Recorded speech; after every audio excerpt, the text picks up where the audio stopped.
새벽기도에 나오신 믿음의 성도님들을 주님의 이름으로 환영합니다. 이 시간 마음 모아 샘물의 기도를 하나님께 드립니다. 마음 모아 샘물의 기도를 하나님께 드립니다. 먼저 우리 믿음을 고백합니다. 하나님께로부터 보내심을 받은 사람이 있으니 그의 이름은 요한이라. 그가 증언하러 왔으니 곧 빛에 대하여 증언하고 모든 사람이 자기로 말미암아 믿게 하려 함이라. 아멘. 생명의 빛 되신 주님, 우리가 빛 되신 주님을 증거하는 삶 살게 하소서.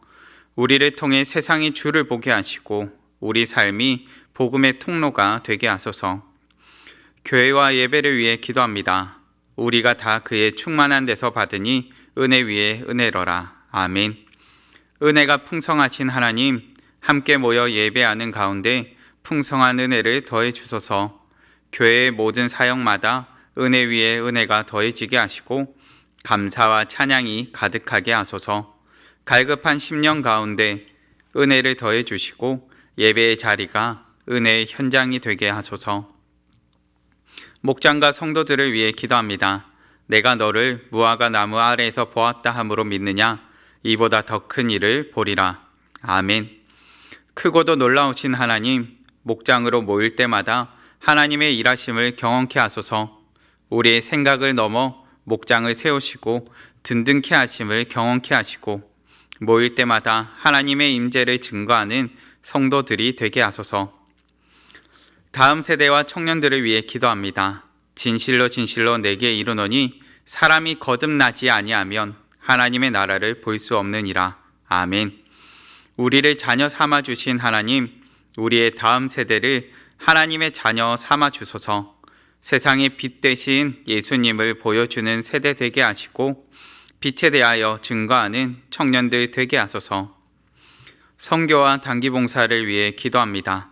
하나님이 세상을 이처럼 사랑하사 독생자를 주셨으니 이는 그를 믿는 자마다 멸망하지 않고 영생을 얻게 하려 하심이라. 아멘. 세상을 이처럼 사랑하시는 하나님, 열방 가운데 하나님의 나라가 세워지게 하소서. 은혜의 강물이 강같이 흘러 열방 가운데 가득하게 하시고 열방을 위한 은혜의 도구로 우리를 사용해 주소서. 우리를 빛의 자녀로 부르신 예수님의 이름으로 기도드립니다.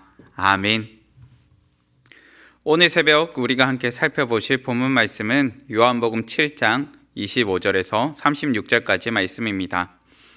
요한복음 7장 25절에서 36절까지 말씀 우리 함께 봉독하시겠습니다. 예루살렘 사람 중에서 어떤 사람이 말하되 이는 그들이 죽이고자 하는 그 사람이 아니냐. 보라, 드러나게 말하되 그들이 아무 말도 아니하는도다. 당국자들은 이 사람을 참으로 그리스도인 줄 알았는가. 그러나 우리는 이 사람이 어디서 왔는지 아노라. 그리스도께서 오실 때에는 어디서 오시는지 아는 자가 없으리라 하는지라. 예수께서 성전에서 가르치시며 외쳐 이르시되 너희가 나를 알고 내가 어디서 온 것도 알거니와 내가 스스로 온 것이 아니니라. 나를 보내신 이는 참되시니 너희는 그를 알지 못하나 나는 아노니 이는 내가 그에게서 났고 그가 나를 보내셨음이라 하시니 그들이 예수를 잡고자 하나 손을 대는 자가 없으니 이는 그의 때가 아직 이르지 아니하였음이로라. 무리 중에 많은 사람이 예수를 믿고 말하되 그리스도께서 오실지라도 그 행하실 표적이 이 사람이 행한 것보다 더 많으려 하니 예수에 대하여 무리가 수군거리는 것이 바리새인들에게 들린지라. 대제사장들과 바리새인들이 그를 잡으려고 아랫사람들을 보내니 예수께서 이르시되 내가 너희와 함께 조금 더 있다가 나를 보내신 이에게로 돌아가겠노라. 너희가 나를 찾아도 만나지 못할 터이요 나 있는 곳에 오지도 못하리라 하시니 이에 유대인들이 서로 묻되 이 사람이 어디로 가기에 우리가 그를 만나지 못하리요.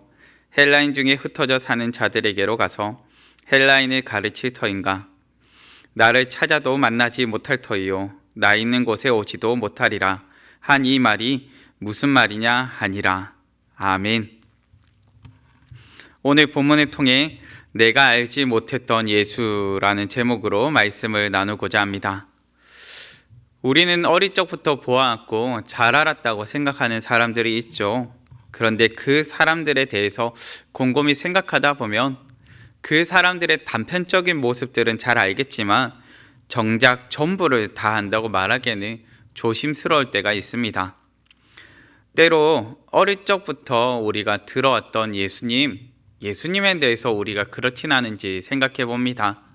단편적인 예수님에 대해서 잘 알고 있겠지만 정말 예수님에 대해서 전부를 안다고 말할 수 있을까라는 조심스러운 생각을 해보게 됩니다. 예수님을 어찌 보면은 다 안다라고 착각할 때가 참 많이 있죠. 매주 예수님에 대해서 듣고 배우고 나누다 보니까 나는 예수님에 대해서 다 알지라고 생각해 버릴 때가 있습니다. 단편적인 예수님을 깨달았을지라도 우리는 예수님의 전부를 깨닫지 못했습니다.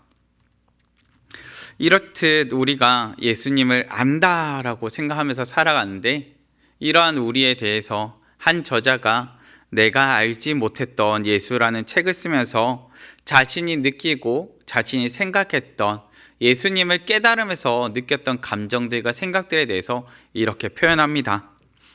예수님은 내가 주일학교 때 생각한 이미지와는 전혀 닮은 바가 없으며 성경대학에서 공부했던 인물과도 상당히 다르다는 것을 깨달았다. 그분은 전혀 길들여진 인물이 아니었다. 예수님을 연구하면 할수록 그분을 한마디로 꼬집어 말하기가 더 어려워졌다. 예수님을 알면 알수록 그분이 좁아지는 것이 아니요 그분의 크심을 깨닫게 되는 것이죠. 그분은 우리의 생각과 우리의 틀 가운데 길들여지는 분이 아닙니다. 우리의 생각의 틀을 뛰어넘어 우리가 생각하는 한계를 뛰어넘어 계신 분입니다. 오늘 본문에 등장하는 이스라엘 백성들, 그 이스라엘 백성들도 예수님을 안다라는 착각 가운데 빠져 있었습니다. 우리가 예수님을 알지, 예수님이 어디서 자란지도 알고 그 부모가 누구인지도 알고 그 예수가 무엇하는 인물인지도 우리가 알지라고 생각합니다. 사실 이스라엘 민족, 특별히 예수님과 함께하는 수많은 사람들은 표면적인 예수님을 알았습니다. 단편적인 예수님의 일부를 알게 된 것이죠. 그런데 오늘 말씀을 통해서 우리가 이 단편적이고 표면적인 깨달음에서 그 틀을 뛰어넘어서 진짜 예수님을 알기 원합니다. 본문으로 들어가겠습니다. 우리가 진짜 알아야 할 예수님, 우리가 미처 알지 못했지만 꼭 알아야 될 예수님에 대해서 본문을 통해 살펴보겠습니다. 우선 첫째, 참된 기원을 알아야 합니다. 성도 여러분, 우리가 가진 편견이나 지식의 틀을 뛰어넘어야 합니다. 예루살렘 사람 중에는 예수님을 그리스도로 믿지 않는 사람들이 있죠. 그런데 이들은 자신이 가진 편견이나 지식에 따라서 예수님을 그 틀 안에 가둬버렸기 때문입니다. 본문 26절 하반부와 27절 말씀입니다. 당국자들은 이 사람을 참으로 그리스도인 줄 알았는가? 그러나 우리는 이 사람이 어디서 왔는지 아노라. 그리스도께서 오실 때에는 어디서 오시는지 아는 자가 없으리라 하는지라. 사람들은 예수님께서 어디서 왔는지 안다고 말합니다. 그 당시 사람들은 생각할 때 그리스도가 오신다면 그리스도가 어디서 오는지 알지 못할 것이라 생각했습니다. 그런데 지금 이스라엘 백성들은 예수님을 보면서 그 예수님의 인간적인 기원을 알았습니다. 그렇게 그가 이 집안 사람이고 여기서 태어났지? 그렇게 당신은 그리스도가 아니야 라고 생각을 해버린 겁니다. 그분을 그리스도로 믿지 못한 것이죠. 그런데 여기서 짚어봐야 될 문제는 그들이 예수님에 대한 인간적인 기원은 알았을지라도 그분의 신적 기원을 알지 못했다는 것입니다. 곧 하나님께서 예수님을 이 땅에 보내셨음을 깨닫지 못한 거죠. 익숙함의 문제였고 인간적인 지식의 한계였습니다. 그들은 예수님에 대해서 너무 많이 안다고 생각했지만 정작 그분을 보내신 하나님을 깨닫지 못했습니다. 내가 배운 지식, 내가 배운 익숙함이 나쁜 것만은 아닙니다. 그런데 문제는 내가 배운 지식이나 익숙함으로 예수 그리스도를 한계 짓는다면 이것이 문제가 됩니다. 왜냐하면 하나님께서는 우리의 틀을 깨부수시는 분이십니다. 끊임없이 나를 깨트리셔서 새롭게 하는 분이십니다. 그렇기에 인간적인 한계 너머, 그 너머에 있는 참된 기원을 알아야 합니다. 우리가 예수님의 인간적인 기원을 알았다면 또한 예수님의 신적 기원을 깨달아야 합니다. 본문은 여기서 한 걸음 더 들어갑니다. 예수님에 대해 믿지 못하던 자들의 시선에서 예수님을 믿는다고 말하는 자들로 그 시선을 돌립니다. 그리고 그 예수님을 믿는다고 말하지만 정작 제대로 믿지 못하고 있음을 보여주죠. 그렇게 이어서 살피는 둘째, 표적 넘어 하나님을 알아야 합니다. 하나님께서 이 땅에 예수님을 보내주셨죠. 독생자 아들을 이 땅에 보내신 이유와 목적이 있으셨습니다. 그런데 사람들은 그 목적을 먼저 찾기보다는요, 예수님께서 행하시는 표적에만 유독 많은 관심을 보이고 있습니다. 사람들은 예수님께서 이 땅에 오신 이유보다 예수님께서 행하시는 표적에만 중점을 두고 있습니다. 본문 31절 말씀입니다. 무리 중에 많은 사람이 예수를 믿고 말하되 그리스도께서 오실지라도 그 행하실 표적이 이 사람이 행한 것보다 더 많으랴 하니. 사람들은 예수님께서 놀라운 표적을 베푸실 때 그 놀라운 표적에 집중합니다. 왜 이런 표적을 행하시는지 생각하기보다는 일어난 현상에 집중해 버린 거죠. 마치 오병이어 사건 가운데 예수님께서 베푸신 그 표적 가운데 먹고 배불러서 예수님을 따랐던 수많은 사람들의 모습과 같습니다. 그 오병이어 사건 이후에 조금 더 성장하지 않은 사람들의 모습, 이전과 다를 바 없는 사람들의 모습을 보게 되죠. 예수님께서 이 땅에 오신 이유와 목적은 무엇일까요? 우리는 예수님께서 이 땅 가운데 이 땅을 섬기러 오셨고 자신을 대속물로 주려 하셨다는 것을 압니다. 그런데 오늘 본문과 연관하여서 요한복음 말씀을 찾아서 그 목적을 다시 한번 생각해 본다면요, 요한복음 1장 18절 말씀에서 그 목적을 발견하게 됩니다. 본래 하나님을 본 사람이 없으되 아버지 품속에 있는 독생하신 하나님이 나타내셨느니라. 아멘. 예수님께서 이 땅에 오신 목적, 우리 가운데 오신 그 목적, 그것은 하나님 아버지를 우리에게 보여주기 위함입니다. 예수님께서 행하시는 수많은 표적과 가르침을 통해 하나님의 뜻과 하나님의 성품을 보여주시는 거죠.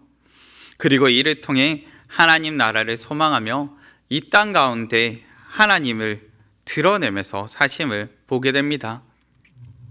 행함과 진실함으로 하나님을 보여주신 그분의 아들을 통해 우리가 그와 같기를 간절히 소망하게 되죠. 성도 여러분, 예수님께서 이 땅에 오신 참된 목적을 알아야 됩니다. 예수님께서는 이 땅 가운데 표적을 위해서 오신 것이 아닙니다. 하나님을 이 땅에 보여주기 위해 오셨습니다. 혹시나 오늘 우리가 단순히 문제 해결을 위함이나 인생 가운데 무언가 드러나는 표적을 구하기 위해서 이 땅 가운데 우리가 주님 앞에 나왔다면 우리 시선을 그 표적에서 들어 올려서 하나님을 바라봐야 됩니다. 혹여나 나의 인생의 문제 해결, 나의 인생의 공고함의 해결, 나의 인생의 메마름의 해결에만 초점을 맞추고 있다면 이제 우리의 시선을 들어 하나님을 바라보길 원합니다. 그 문제 가운데서 함께 하시며 일하시는 그 하나님께 집중하는 우리 되길 간절히 바랍니다. 그렇게 오늘 우리에게 가르쳐주는 본문의 마지막 가르침, 셋째, 지금 주님을 찾아야 합니다.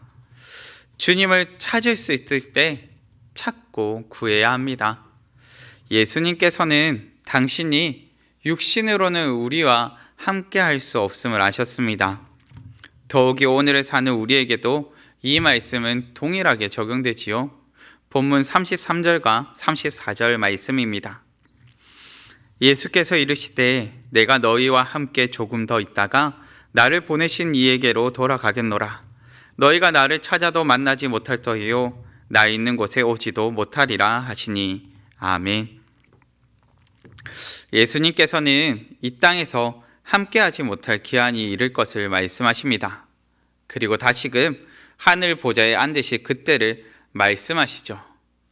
육신으로는 갈 수 없는 곳입니다. 우리의 힘과 능력으로도 갈 수 없는 곳이죠. 예수님께서는 우리에게 함께할 수 없는 때가 있음을 가르쳐 주십니다. 왜 함께할 수 없는 때를 가르쳐 주실까요? 저는 예수님께서 이 가르침을 주심이 당신이 떠날 때가 있음을 가르쳐 주기 위함도 있지만 함께할 수 있는 때 더욱더 함께하기 원하시기 때문이라 그 마음이 와닿는 것 같습니다. 곧 지금 주님이 이 땅 가운데 계실 때 주님을 찾고 구할 수 있을 때 주님과 함께할 수 있을 때 주님을 찾고 구하며 함께하라 가르쳐 주는 것이죠.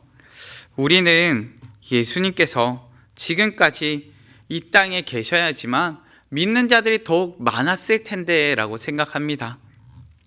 그런데 예수님께서는 오늘 말씀을 통해 보여주시죠.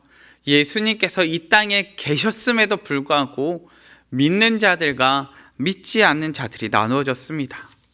수많은 표적을 보여주셨지만 그 수많은 표적을 행하셨음에도 믿는 자들과 믿지 않는 자들이 나누어졌죠. 그렇기에 예수님께서는 오늘 사는 우리를 도우실 분, 우리의 가운데 진리의 빛을 비춰주시고 인생 가운데 주님을 찾을 수 있도록 도우실 분, 보혜사 성령님을 보내주십니다. 예수님께서 이 땅을 떠나시고 보혜사 성령님을 보내주신 거죠. 성도 여러분, 구원의 문으로 들어갈 은혜 때가 오늘을 살아가는, 우리가 성령님과 함께 이 땅을 살아가는 바로 지금 이때입니다. 나중에 기도에서는, 다음에 무언가에서는 지금 우리를 부르시는 주님 앞에 나올 수가 없습니다. 지금 이 새벽이 주님을 만날 만한 때요, 찾고 구해야 할 때입니다. 이것이 오늘을 사는 우리에게 주어진 가장 큰 유익입니다. 오늘을 사는 우리가 지금 어디에 있든지 주님을 찾고 구할 수 있습니다. 우리가 주님을 찾는 것을 점차 미루다 보면요, 결국에는 주님을 놓치는 신앙이 되어버립니다. 바로 지금이 주님을 찾고 부르고 만날 만한 때입니다. 주님을 찾고 구할 수 있을 때 힘써 주님을 찾고 구하는 우리 되길 간절히 바랍니다. 말씀을 맺겠습니다. 오늘 우리가 주님을 찾을 수 있는 이유는 예수님께서 십자가로 하나님께 나아갈 길을 열어주셨기 때문입니다. 우리가 진짜 알아야 할 예수님은 하나님께로 오신 분이시요, 또한 표적이 아닌 하나님을 보여주시고 지금 나를 찾고 부르시는 그 예수님입니다. 익숙함이라는 습관과 우리의 한계를 넘어 참된 주님을 발견하고 깨닫고 알길 원합니다. 문제를 해결할 표적이나 방법보다 하나님께 집중하길 원하고 힘써 주님께 나아가길 원합니다. 기회의 문이 열려있는 지금 간절히 주님을 찾고 주님을 바라보는 우리 되길 간절히 바랍니다. 이 시간 함께 기도하시겠습니다. 새벽을 깨어 나오신 믿음의 성도님들, 우리가 힘써 주님을 찾는 인생, 주님과 함께하는 인생, 주님 붙들고 사는 인생 되게 해달라고 합심하여 기도하시고 각자의 기도 제목으로 기도하시겠습니다.